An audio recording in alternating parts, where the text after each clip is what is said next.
China has said it successfully launched an intercontinental ballistic missile, ICBM, carrying a dummy warhead into the Pacific Ocean.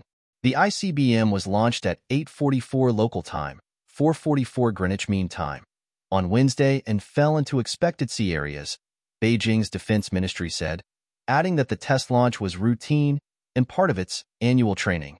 The type of missile and its flight path remained unclear, but Chinese state media said Beijing had informed the countries concerned in advance. Japan later said that it received no notice of the test launch. China's nuclear weapon tests usually take place domestically, and it previously test-fired ICBMs west into the Taklamakan Desert in the Xinjiang region. This is believed to be the first time since 1980 that it launched an ICBM into international waters. Unless I'm missing something, I think this is essentially the first time this has happened, and been announced as such, in a long time, Ankit Panda, a nuclear weapons specialist at the Carnegie Endowment for International Peace, wrote on X. He added that Beijing's description of the test as routine and annual was odd, given that they don't do this sort of thing either routinely or annually.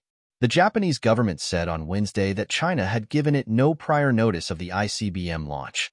There was no notice from the Chinese side in advance, government spokesman Yoshimasa Hayashi told reporters.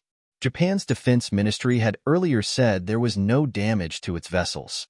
We will continue to collect and analyze information on the movements of the Chinese military and will take all possible precautions in our vigilance and monitoring, the ministry said early Wednesday afternoon, according to Japanese broadcaster NHK. When China last did such a test, in May 1980, the ICBM flew 9,070 kilometers and landed in the Pacific. That test involved 18 Chinese naval ships and is still considered one of China's biggest naval missions.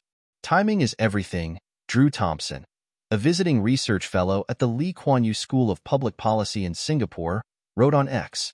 China's statement claims the launch does not target any country, but there are high levels of tension between China and Japan, Philippines, and of course perpetual tension with Taiwan. The launch is a powerful signal intended to intimidate everyone, he added. John Ridge, a U.S.-based defense analyst, said China could have conducted the test as a form of posturing or signaling to the United States.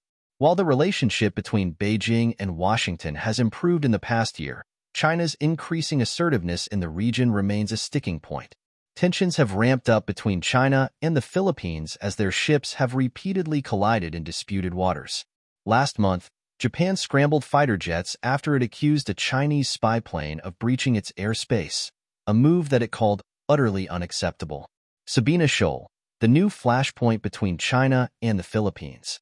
What is Xi Jinping prepared to pay for Putin's war? The U.S. is quietly arming Taiwan to the teeth. Beijing's claims over self-governed Taiwan have been another source of strain. Taiwan's defense ministry said earlier on Wednesday that China had been carrying out intensive missile firing and other drills recently. In the same statement, the ministry said it had detected 23 Chinese military aircraft operating around Taiwan on long-range missions. Beijing routinely sends ships and aircraft into Taiwanese waters and airspace in what analysts say is a gray zone warfare tactic meant to normalize the incursions. In July this year, China suspended its nuclear arms control talks with Washington in retaliation for the U.S. continued arms sales to Taiwan. Last year, China replaced 2 leaders of the People's Liberation Army's Rocket Force unit, the elite unit managing its nuclear arsenal, over corruption allegations. In a report published last year, the Pentagon estimated that China has more than 500 operational nuclear warheads in its arsenal, of which approximately 350 are ICBMs. The report also projected that China will reach over 1,000 warheads by 2030. Still, that is a fraction of the more than 5,000 warheads that the U.S. and Russia each say they possess.